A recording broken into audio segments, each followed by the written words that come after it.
محمد رسول الله. إن الحمد لله تعالى نحمده ونستعين به ونستغفره ونعوذ بالله من شرور أنفسنا ومن سيئات أعمالنا من يهده الله فلا مضل له ومن يضلل فلا هادي له أشهد أن لا إله إلا الله وحده لا شريك له وأشهد أن محمدا عبده ورسوله ثم أما بعد. Të gjitha falenderimet, lavdërimet, adhurimet tona i takojnë vetëm Allahut të madhruar, atë falenderojmë dhe vetëm prej tij ndihmë dhe falje kërkojmë. Dëshmoj se nuk meriton të adhurohet me të drejtë askush pas Allahut, i cili është një dhe i vetëm, dhe dëshmoj se Muhamedi alayhi salatu wasalam është rob dhe dërguari i tij i fundit. Të nderuar vëllezër besimtar, kemi përmendur se kaptina El Hujurat, një kaptin e Kur'anit, flet për shoqërinë. Në këtë sure janë vendosur edhe bazat elementare për ndërtimin e një shoqërie të qëndrueshme, të zhvilluar dhe të ndërtuar si duhet. Kemi përmendur se kjo shoqëri që don më ndërtu si duhet është shumë e rëndësishme pas një bazë të rëndësishme të kuptimeve, të definimit të gjërave, të referencës, të besimit në Allahun xhallahu ala, të ndjekjes së udhëzimeve të pejgamberit alayhi salatu wasalam, nga se Allahu është krijuesi dhe ai e din më së miri se çka i duhet njeriu dhe si mund të ndërtohet një shoqëri e mirëfillt dhe e shëndetshme. Në kuadër të këtyre udhëzimeve të ndërozur që vazhdojmë në surën Hujurat, është edhe një udhëzim i rëndësishëm që fillon me pejgamberin alayhi salatu wasalam e vazhdon tutje pastaj me të gjitha shtresat e shoqërisë. Allahu xhallahu ala tha: "Ya ayyuhalladhina amanu la tarfa'u aswatakum fawqa sawti an-nabi."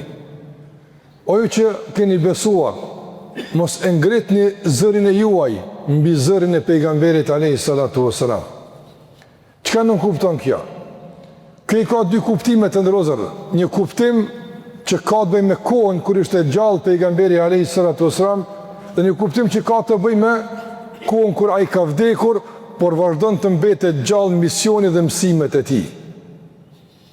Sa ishte gjallë pejgamberi alayhi salatu wasalam, njerëzit, besimtarët ishin të obliguar që të kenë parasysh disa rregulla të komunikimit, respektit dhe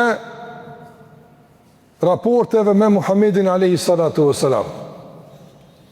Nga këto ishte edhe kujdesi për volumin e zërit. Mos e ngrit zërin mbi zërin e pejgamberit alayhi salatu wasalam. Pse? Nga se zëri i tij ishte zëri i mësuesit, zëri i tij ishte zëri i dijes, zëri i tij ishte zëri i udhëzimit. Prandaj nuk guxon me qenë asnjë zë mbi zërin e mësuesit, mbi zërin e udhërrëfyesit, mbi zërin e dijes, nga se çdo zë që ngritet mbi këtë zë është zë i ignorancës, i devijimit dhe i shturjes.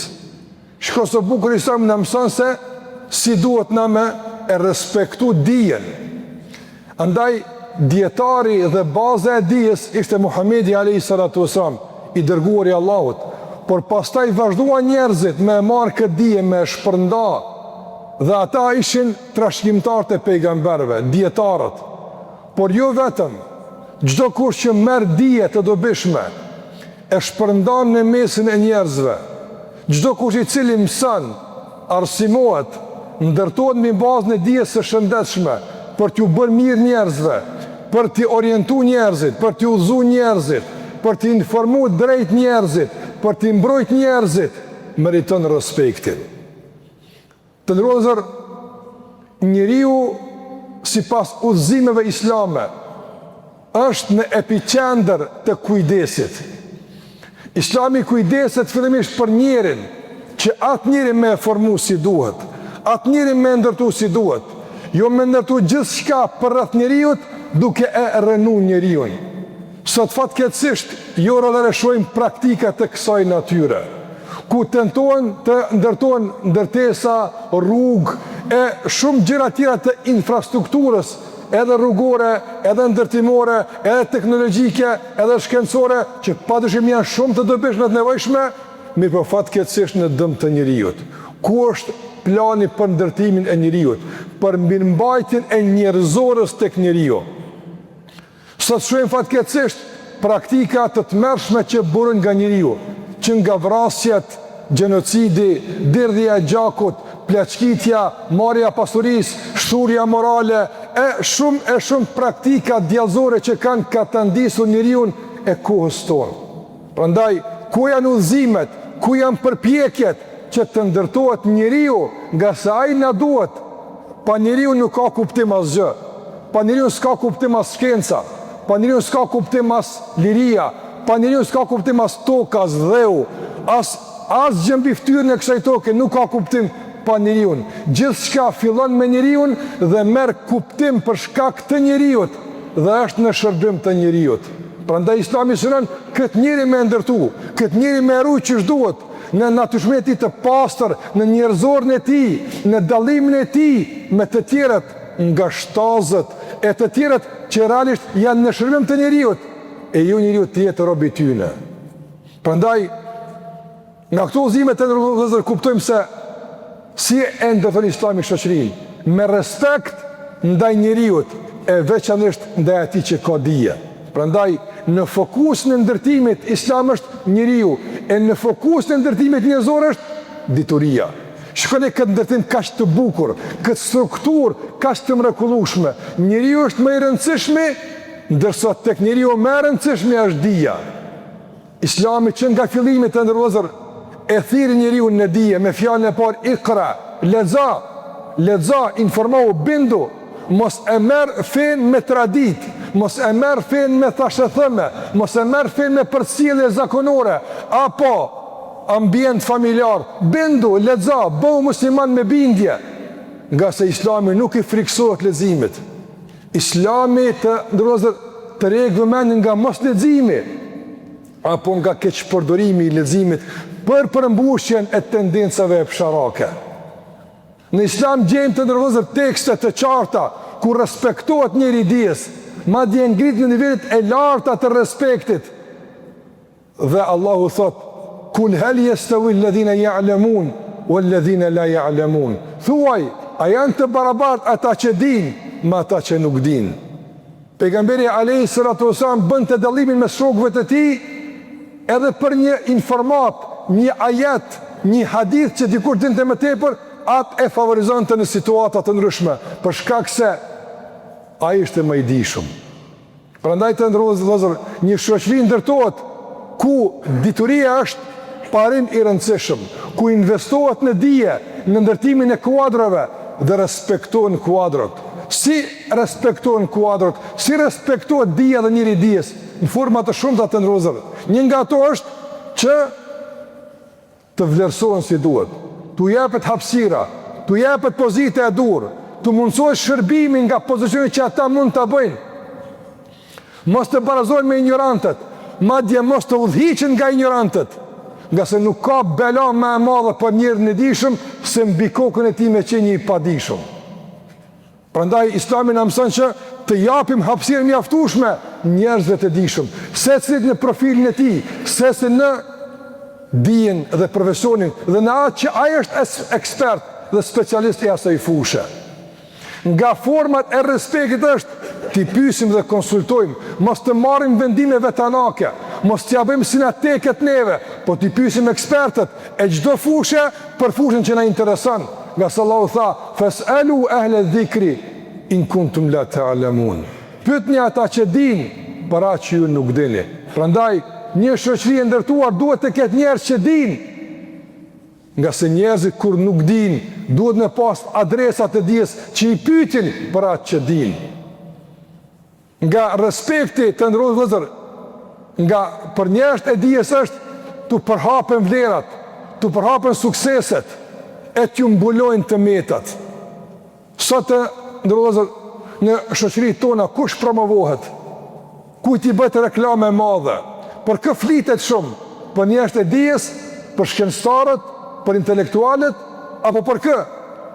Fatkeqësisht më shumë flitet për njerëz të estradave të caktuara, të suksesit e famës në fusha të caktuara, por kryesisht të argëtimit, lojës, këngës, lëvizjeve të caktuara që kryesisht kanë të bëjnë me argëtimin dhe dëfrimin. Mirë po njeriu të ndërozër nuk e ka bazë në jetë argëtimin, nuk e ka bazë në jetë dëfrimin, por bazë në jetë e ka dijen, shkencën, përparimin. Prandaj, sa jepet hapësirë, sa jepet mundësi, sa jepet pompozitet të ndërozër figurave që promovojnë argëtimin e shpeshere të shoqëruar me shthurje dhe dëgjënim, e sa jepet hapësirë njerëzve të dijes, që ata të kenë direkt kontakt me njerëzit, ti mësojnë, të japet hapësira të caktuar, madje, edhe paga dignitetshme, shumë më e madhe se shumë të tjerë në shoqëri, nga sa atje ku njëri dijes nuk paguhet si duhet, as shërbimi nuk merret si duhet. Për këtë arsye të ndërozë Islami na mëson që mbi këtë bazë të ndërtojmë shoqërinë, mbi bazën e respektit, mbi bazën e dijes dhe fokusit tek njeriu, e pastaj tek ajo që e rrethon njeriu. Ka e bën dallim mes Islamit dhe shumë aspekteve të tjera të ndërtimit në jetën e kësaj bote, moderne, bashkore apo çka do qofshin ato. Njeriu është më rëndësi. Nëse humbim njeriu, e kemi humbur tëra që kemi. E njeriu e humbim më shumëti, ku njeriu e humb vetveten në ignorancë dhe në mungesë të dijes dhe informatave. Të ndërrua vëllezër, sot burimet e dijes janë bëtë shumëta, apo të them më drejt, burimet e informimit janë bëtë shumëta, ndërsa burimet e dijes janë bëtë pakta. Çka nuk kupton kjo? Sot njeri ka mundësi me marrë informata shumë, një pyetje të thjeshtë e bën në platforma të caktuara të internetit dhe merr përgjigje të gjatë me dhjetra madje me qindra rreshta. Mirë po, a përbën kjo dije për të? A ka aftësia që në bazë të këtij shkrimi të gjatë të ndërton një botkuptim, një dije të shëndosh, një qëndrim të dur, apo veç është një hallakam informatash që në fundit nuk krijojnë asnjë botkuptim minimal të njeriut për veten, për botën apo për atë që erdhën. Prandaj na duhen njerëz të dishëm që të na mësojnë, të na orientojnë, të na udhëheqin, të na pajtojnë, e të na ruajnë nga çdo tendencë e konflikte përçarjes në mesin tonë. Nga se kur zëri i njerëzve të dishëm heshtet, të ndërrua vëllezër, çka ndodh? Atë zëri i ignorantëve ngritet. E kur zëri i ignorantëve ngritet, gjithçka mund të pritet në shoqëri. Madje edhe fatkeqësisht derdhja e gjakut edhe vëllavrasja. Nga se ignorantët nuk din t'i parashikojnë pasojat. Ignorantët nuk shohin për te hundës e tyre, apo interesat e tyre personale, ata nuk shohin për te kësaj.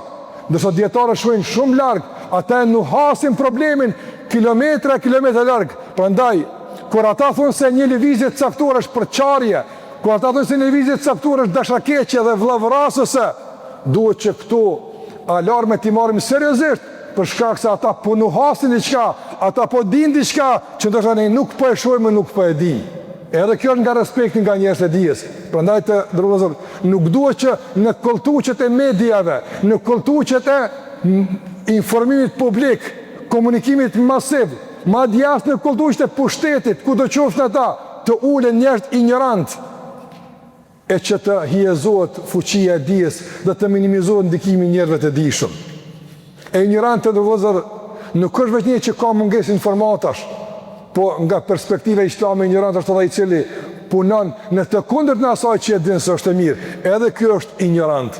Ignorant është ai që nuk din, por është shumë më i thjesht, shumë më pak i dëmshëm se ignoranti i cili punon në shpërputhje me dijen që e ka, në shpërputhje me njohurinë që i ka, për t'i përmbush kërkesat e tij personale, e psharake dhe për ta përmbush pangopsinë e tij dhe lakmin e skajshme shtazarake dhe djallëzore. Allah na ruaj nga kjo kategori e njerëzve. Prandaj të ndërrozër, të investojmë në dije, në fëmijët tonë, në të ardhmen tonë, në shkollat tona, kudo qoftë, të investojmë njerëz të dijes, në formimin e kuadrove, kapaciteteve të gjitha fushave në shoqëri, që pastaj me dije dhe njohuri të mirëfillta e të shëndetshme, duke i përdor atje ku duhet dhe si duhet, të na udhëheqin dhe i dalin nga krizat dhe një ardhme e ndritshme, vëllazërore, unike dhe e ndërtuar dhe zhvilluar si duhet. Allah na ruaj nga ignoranca. Allah na ruaj nga keqpërdorimi i dijes dhe manipulimi i njerëzve të dijshëm. Allah na përmirësoj gjendjen, kërkoni falje nga Allahu, nga sa Allahu është falës. Dhe është mëshirues aqulu qawli hadha wastaghfiru li wa lakum fastaghfiruhu innahu huwal ghafurur rahim.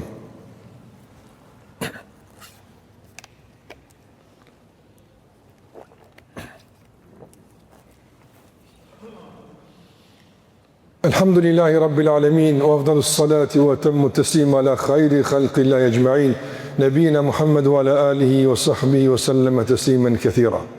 Të ndërlozër, ashtu sikur që kemi përgjegjësi ndaj njerëzve të dijes, edhe ata kanë përgjegjësi ndaj njerëzve të tjerë. Përgjegjësia e neve ndaj njerëzve të dijes është t'i pyesim, t'i konsultojmë, të marrim mendimet e tyre nga dija e tyre. Por përgjegjësia e njerëzve të dijes është të japin përgjigje të sinqerta, të vërteta, të drejta, me njohuri nga bazat e shëndosha, jo me deformime e manipulime. Jo rreth fatkeqësisht njerëzit në petkun e dijes kanë deformuar historinë tonë, kanë deformuar të kaluarën tonë. Synojnë me ndërtu një të arme që ne nuk e njohim, nuk është në përputhje me zakonet tona, me traditën tonë, me të kaluarën tonë, me sakrificat tona, me kontributin tonë, me besimin tonë e kështu me radhë. Prandaj ne kërkojmë njerëz të dijes që janë të sinqertë, janë të devotshëm, janë ata që e njohin Zotin xhallahu ala për shkak se dija i qenë atje, e në emër të këtij besimi dhe dëshmërie janë të përkushtuar për ndërtimin e vendit të tyre, për ecën përpara me popullin drejt njohurive, drejt dijes, drejt zhvillimit dhe ngritjes, nga se kështu Islami na mëson dhe këtë Islami e promovon në vazhdimsi e veçanërisht në surën El Hujurat. Nëse ndaj njëri të dijes do të kemi kujdes me zërin ton, çfarë flasim për të tjera. Prandaj nuk duhet të ndozë, le të mbetet porosia jon e tërë këtij mesazhi nga surja Hujurat, jo zëmbi dijen, jo zëmbi drejtën, jo asnjë zëmbi të vërtetën. Të gjitha zëra duhet me hesht kur e vërteta flet, kur argumenti flet, kur prova flet, kur faktet flasin, të gjitha pallavrat e tjera, thashëthëmet, bestytnit duhet të heshtin. Nuk duhet asnjë zë i thashëthëmeve apo i çfarë do lloj burimeve të kontaminuara tjera të konkurrojnë në tregun me të vërtetën. Ne duhet të pastrojnë tregun ton, edhe të mediave, edhe të shkollave, edhe kudo qoftë që ka mundësi se është përvjedh një e pavërtet, një mashtrim, një manipulim, të pastrojmë që tregu i dijes të jetë treg i pastër, treg i lirë, treg i këndshëm, treg i sigurt, që fëmija jonë të thithin nga nektari kësaj dije, atë që i ndërton, atë që i forman, atë që i edukon dhe i arsimon. Prandaj kërkojmë krahas arsimit edhe edukim në vlerat tona, të respekt ndaj prindërve, të respekt ndaj mëtmoshuarve, të dijshmëve, e kështu me radhë nga vlerat tona që i kemi kultivuar, shejku me radhë dhe kemi qenë të njohur me to dhe për to. Allahu xhallahu ala na uzoft në rrugën e drejtë. Allah na mëson që të kemi garim në dije e jo në ignorancë, garim në punë të mira e jo garim në punë të shëmtuara, në punë të këqija. Zoti na mëson që njerëzit e dijes të jenë njerëz më të mirë të mesit tonë dhe jo e kundërta.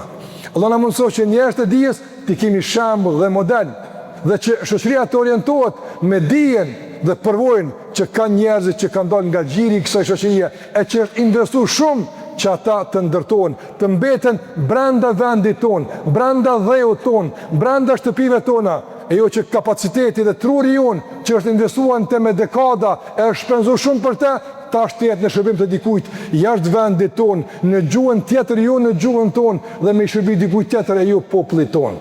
Besoj që kuadër dhe potencial jonë intelektual të shërben në të mirë në popullit ton, edhe për zhvillim, edhe për integrim, edhe për ngritje, por edhe për ruajtje të unitetit, vëllazërisë së përbashkët që kemi me gjitha koloritet e shoqërisë, që të jemi një popull i homogenizuar, i ngjizur, fuqishëm, dhe të godasim sfidat që rrezikojnë vendin tonë dhe të ardhmen e popullit tonë në përgjithësi.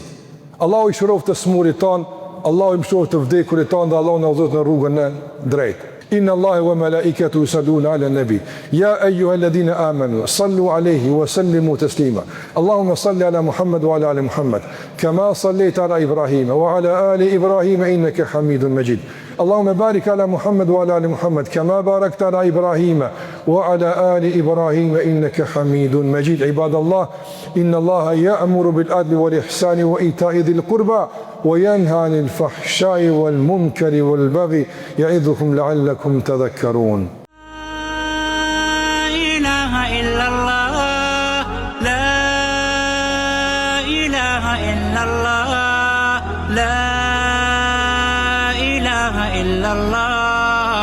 محمد رسول الله